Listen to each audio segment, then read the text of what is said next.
Bonne année à tous. Je ne sais pas si le mot bonne est adéquat, mais bonne année 2021. Et il est donc le temps de faire un petit bilan de l'année 2020 qui vient de passer.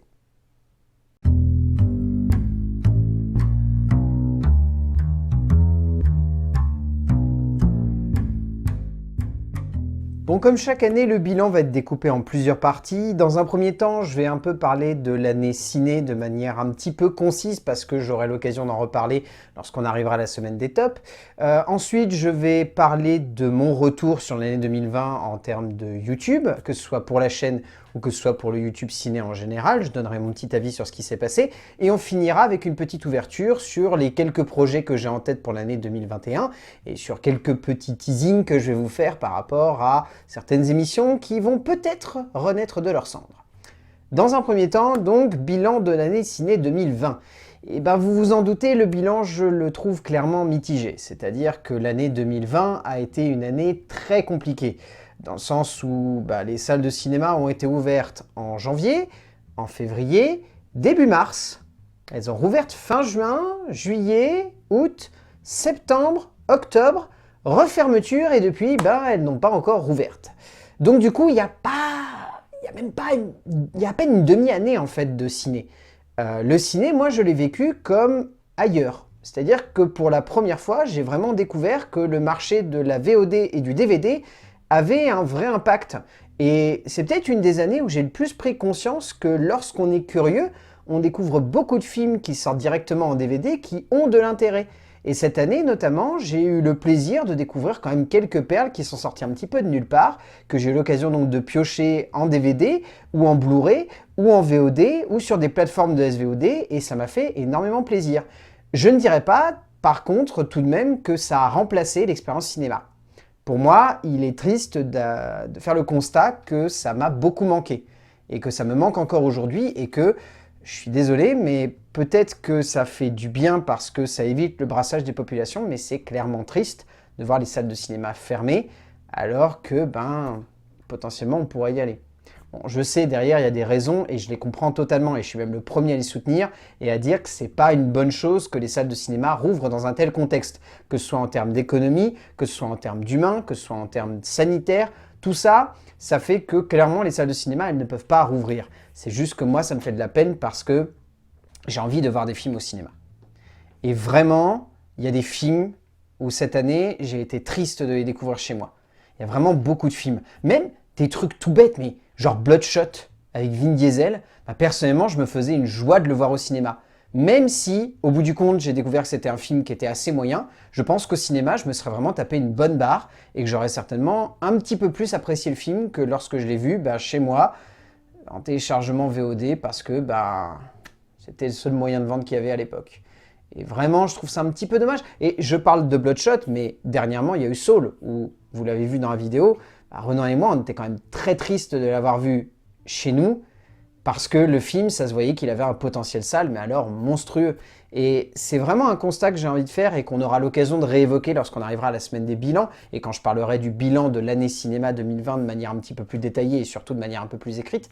Mais clairement, ce qui a manqué, c'est cette sensation que c'était une année qui aurait pu être importante en termes de cinéma parce que elle allait amener un paquet de films qui allaient être certainement majeurs pour beaucoup.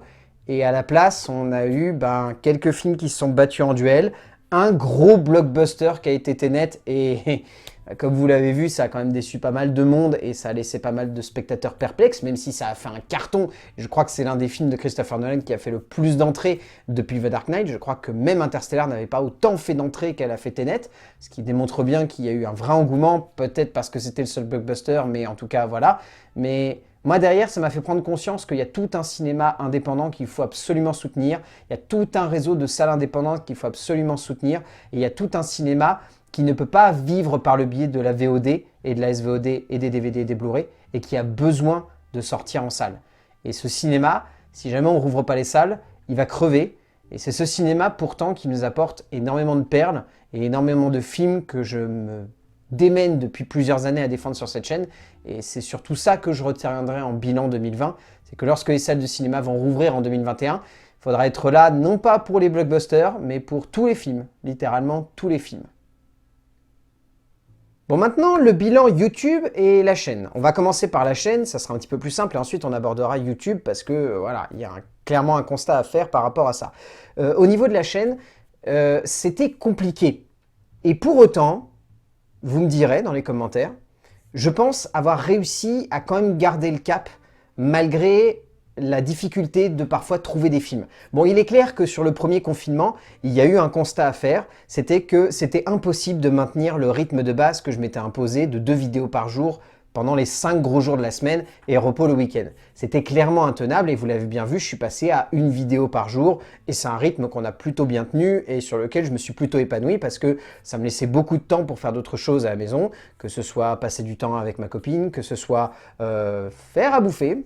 Je me suis vraiment découvert une passion pour la fabrication de pâtes. Je parle pas des pâtes, voilà, les pâtes, je parle des pâtes en général, c'est-à-dire j'ai fait de la pâte à pizza, bon bref, ça c'est ma vie, mais je me suis vraiment découvert une passion pour faire les pâtes. Et au-delà de ça, ça m'a permis aussi de me réhabituer à d'autres, on va dire, habitudes culturelles que j'avais un peu perdues avec le rythme que j'avais avec le boulot. C'est-à-dire que j'ai pu prendre le temps de me poser pour écrire, j'ai pu prendre le temps de me poser pour jouer aux jeux vidéo, j'ai pu prendre le temps de me poser pour regarder des films pour le plaisir et redécouvrir plein de films. Et ça m'a fait du bien.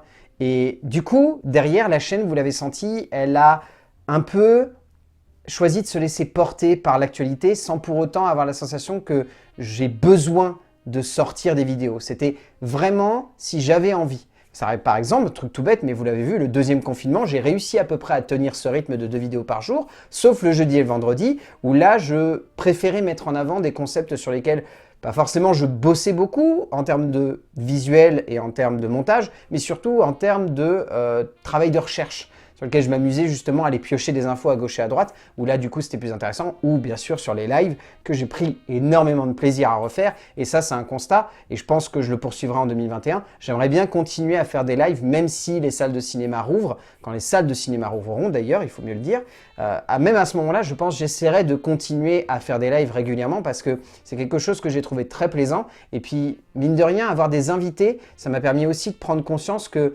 ça élargit, on va dire, la découverte des horizons. Enfin, c'est bête, mais tous les invités que j'ai eus dans les lives du confinement, ou les lives du déconfinement, c'était des gens que j'avais très envie de rencontrer depuis longtemps, et ça m'a permis justement de rentrer en contact avec eux, et après de bosser avec eux sur d'autres projets, ou juste de discuter, et d'apprendre à connaître des personnes que je trouve assez exceptionnelles. Enfin, je pense à 2 personnes en particulier que j'ai eu le plaisir immense de pouvoir rencontrer et avec qui j'ai partagé beaucoup de choses. Derrière, c'est Not Serious, et David dernièrement, avec qui on a enfin discuter, et c'est quelqu'un que j'apprécie plus que tout, et j'espère vraiment continuer de parler avec ce mec parce que je le trouve assez extraordinaire, et c'est quelqu'un que j'apprécie énormément. Et voilà, on va dire que le constat global, c'est que la chaîne s'est un peu laissée porter par l'année 2020, et que derrière, vous l'avez vu, les vidéos, elles ont essayé de suivre la tendance tout en se permettant quand même quelques libertés. C'est des trucs tout bêtes, mais j'ai réussi quand même à bosser sur pas mal de vidéos annexes aux critiques. J'ai pu notamment faire pas mal d'artistes, d'épisodes sur des auteurs. C'était assez génial, et encore une fois, je vous l'avais déjà dit dans le bilan de l'année dernière, mais c'est un format que j'aime beaucoup et sur lequel je m'épanouis énormément parce qu'il y a un joli travail de montage, il y a un joli travail d'écriture, ça me permet de me replonger dans l'univers de ces cinéastes, et au-delà de ça, c'est un format qui a peu de limites, si ce n'est la répétition. Et la répétition, lorsqu'elle arrivera, je trouverai un moyen de la contrer en abordant ces auteurs d'une autre manière, en faisant peut-être un travail un petit peu plus approfondi, parce qu'à chaque fois, vous l'avez vu, quand je faisais l'artiste derrière l'homme, c'était un format qui durait 5 minutes grand max. Là maintenant, auteur, on est sur un format qui dure entre 8 minutes 30 et 10 minutes.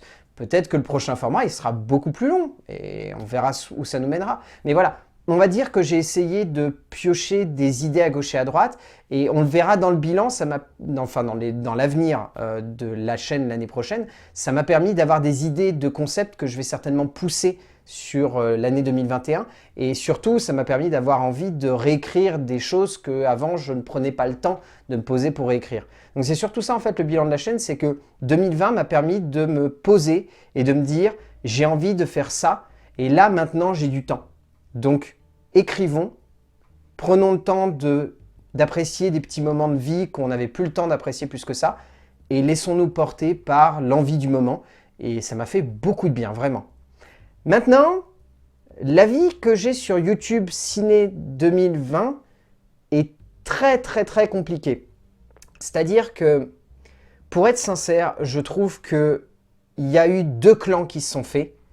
Et il y en a un que je trouve très intéressant, et l'autre qui clairement a atteint ses limites. Moi, je me considère un peu au milieu parce que finalement, j'ai pas choisi d'aller dans une direction où je changeais complètement de concept de chaîne, où j'ai essayé d'explorer d'autres choses. J'ai vraiment essayé de tenir cette idée de rester dans l'actualité, peu importe ce qui se passait. Donc c'est un parti pris. Certains le trouveront intéressant, d'autres se diront que ouais, il aurait pu essayer d'autres choses. Personnellement, j'avais envie de rester dans cette optique de brasser des films qui sortent à disposition de tout le monde ou qui soient dans l'actualité et derrière de proposer des formats annexes qui abordent d'autres choses. Après, je me suis permis quelques libertés, notamment avec des classements, des choses comme ça, mais ça, c'était dans l'optique de trouver des formats qui marchent et aussi des formats que j'ai pas encore eu l'occasion d'aborder. Enfin, je veux dire, par exemple, le top Harry Potter ou le top Marvel, c'est des formats que j'avais envie de traiter, mais où je savais que je pouvais pas me permettre de sortir ça la semaine de sortie, par exemple, d'Avengers Endgame, parce que c'était pas intéressant. Du coup, je me suis permis de le sortir pendant cette période-là parce que ça me semblait un petit peu intéressant et peut-être utile pour certains. En termes donc de YouTube Ciné, commençons par la partie positive. Je trouve qu'il y a beaucoup de youtubeurs qui ont émergé avec des concepts assez attrayants. Et là-dedans, je rangerais tout ce qui est Cinémaniac, tout ce qui est Clara Runaway, The Beauty of, ou des formats comme ça qui sortent vraiment de l'ordinaire et qui ne sont pas coincés dans l'actualité. Et qui du coup ont réussi à vivre pendant le confinement, et pendant l'entre-confinement, et pendant le reconfinement. Parce que ce sont des créateurs sur le web qui ont réussi à développer des choses vraiment passionnantes. Un exemple, je trouve que Not Serious arrive à parfaitement remplir cette petite case qu'il manque au YouTube Ciné un petit peu décalé et drôle que Karim Debache a un peu laissé vacante depuis maintenant quelques années. Et lui, il a réussi à trouver quelque chose qui est à la fois dans cette idée de Karim Debache de vouloir brasser tout un film, et en même temps simplement dans l'idée de divertir et d'amuser les spectateurs. Et je trouve que lui, par exemple, est parfaitement dans l'air du temps et a réussi à trouver sa case, et c'est génial de le voir percer parce que Dieu sait qu'il aurait pu passer entre les mailles en temps normal, mais avec le confinement et avec le plaisir de voir d'autres gros youtubeurs partager un petit peu leur travail, ils ont réussi à percer. Et Not Serious, moi j'arrête pas de lui dire que je savais dès le moment où j'ai découvert qu'il allait percer et qu'il méritait de percer. Et franchement, je suis content et j'espère qu'il va aller très très loin, mais je n'en doute pas une seule seconde. Il va aller très très très très loin et il atteindra facilement le 1 000 000 d'abonnés. C'est indéniable. Et de l'autre côté, il y a donc les critiques ciné qui brassaient de l'actualité, qui se sont un peu perdues. Alors, je mets totalement de côté certaines personnes qui, pour moi, ont réussi à combattre ça en s'épanouissant dans d'autres choses. Je pense à Zoltan ou à David Filmtalker. Pour moi, c'est 2 personnes qui, par exemple, déjà se sont mises à bosser ensemble et ont sorti un podcast. Y a-t-il un podcast dans l'avion qui est génial, qui est super cool, je vous invite à l'écouter, mais déjà ils se font chier en termes de montage à refaire les voix d'avion, et au-delà de ça, ils se marrent et ça s'entend, ils prennent un plaisir dingue à faire ça. Et ça se voit du coup qu'ils se sont épanouis là-dedans et qu'ils se sont dit on peut se permettre à côté de délaisser un petit peu YouTube et d'aller plutôt dans cette direction où justement on a une meilleure mécanique. Donc ces personnes-là, je les mets un petit peu de côté.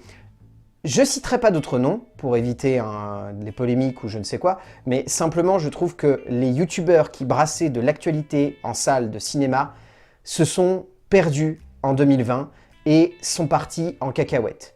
Que ce soit ceux qui parlaient de tout et n'importe quoi, que ce soit ceux qui reparlaient de grosses sagas de manière complètement aléatoire parce qu'ils savaient que ça allait faire des vues, point barre. Que ce soit ceux qui n'ont pas cherché à brasser de l'actualité et uniquement à brasser ce que les gens allaient choisir de cliquer. Voilà, pour moi c'est ça le problème. C'est que, comme l'ont dit certains, ça a été un déclic et ça a montré qu'à un moment, ces youtubeurs-là, s'ils n'ont pas de matos, ils ne sont pas capables de rechercher le matériel. Et je dis pas non plus qu'il fallait faire...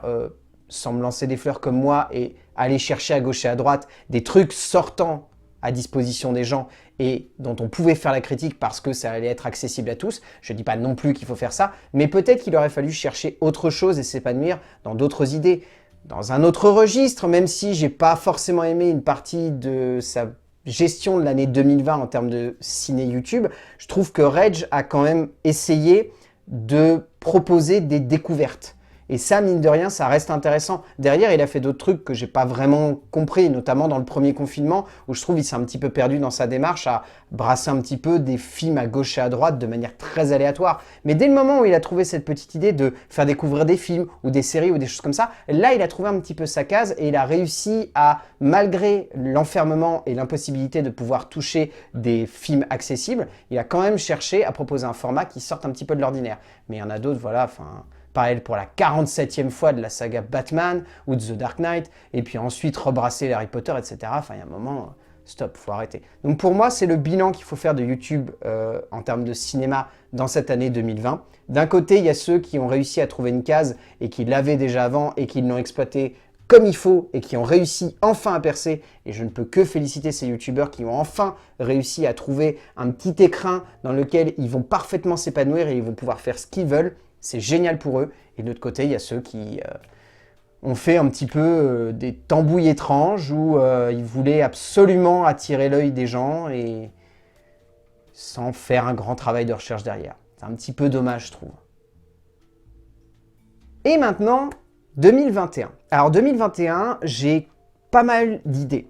J'ai notamment une idée en particulier qui va vraiment pouvoir se relancer normalement. Parce que je sais que l'année dernière, j'avais évoqué quelques projets qui devaient se relancer et au final, on n'a pas réussi à les relancer. Parce que j'ai pas trouvé les bonnes personnes, parce que j'ai pas réussi à les mettre en place correctement ou parce que la situation a fait que c'était pas possible, tout simplement. Donc, 2021, j'ai déjà 2 émissions qui vont revenir d'entre les morts, entre guillemets. La première, c'est Classique en quoi ? Qui va enfin pouvoir se permettre d'avoir une vraie visibilité parce que avec Hugo, on a déjà tourné toute une salve d'épisodes et on a déjà tout un plan pour en retourner d'autres quand je les aurai écrits. Donc là-dessus, vous allez en avoir normalement tous les 2 mois. Tous les 2 mois, vous aurez un Classique en quoi qui parlera donc d'un classique du cinéma et que j'essaierai d'aborder de manière très large pour faire en sorte que vous puissiez soit le découvrir, soit le regarder d'un nouvel œil. Donc ça, c'est une émission que je suis content de pouvoir vous proposer parce que ça faisait longtemps que je cherchais une petite case dans laquelle la mettre et enfin, j'ai réussi à la trouver. L'autre émission, c'est l'émission sur les séries. C'est Off-Season, que normalement, je vais relancer.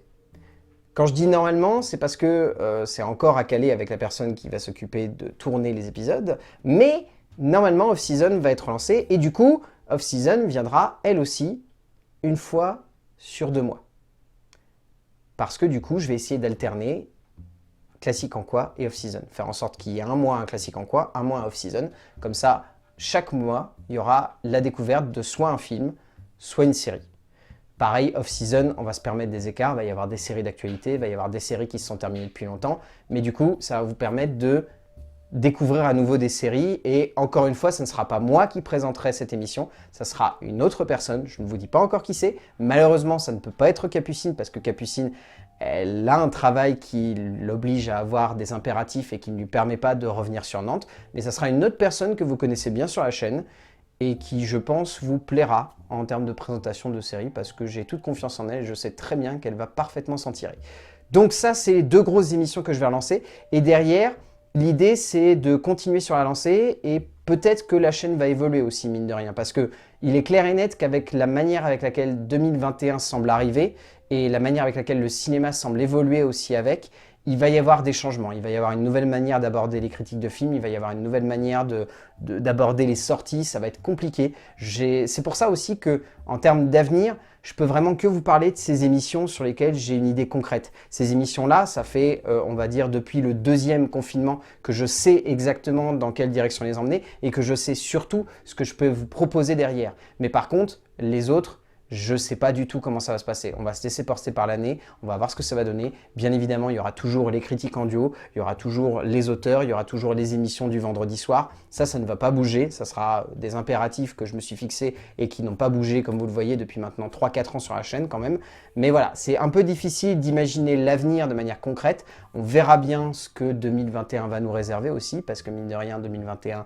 semble un petit peu aussi compliqué que 2020, même s'il y aura des solutions qui vont permettre de pouvoir avancer sereinement vers une normalisation de la situation peut-être, ou un retour à la normale peut-être, ou comme le dirait un certain président, le retour des beaux jours. Mais bon, ça on le verra ensemble et on ne pourra imaginer cela qu'au moment où ça commencera à devenir concret. Et Dieu sait, comme vous le savez, que l'année 2020 n'a été que concret, inconcret, concret, inconcret, et ça n'a pas arrêté de s'enchaîner. Donc bon, on verra bien ce que ça va donner, mais ça reste très mystérieux. Donc voilà, l'avenir de la chaîne est constant, ça va rester la même, ça ne va pas bouger, c'est juste en termes de cinéma et en termes d'émissions, il y aura peut-être quelques évolutions à faire en fonction de ce que l'actualité nous offrira. Bon bah voilà, c'était un petit bilan. J'ai pas envie de vous embêter plus longtemps parce que là, mine de rien, vous devez être en train de vous préparer à faire le réveillon. Peut-être que lorsque vous regardez cette vidéo, vous êtes déjà enfermé chez vous, vu qu'il y a le couvre-feu. Dans ce cas-là, je vous souhaite un bon couvre-feu. Pour les autres, je vous souhaite un bon réveillon, une entre guillemets bonne année 2021.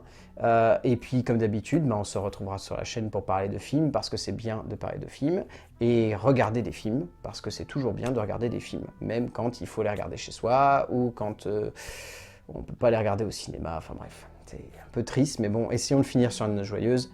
Bonne année à tous, et on se retrouve en 2021 pour toujours plus de vidéos. A plus! Bon, allez, maintenant, allons enterrer 2020. On n'en peut plus.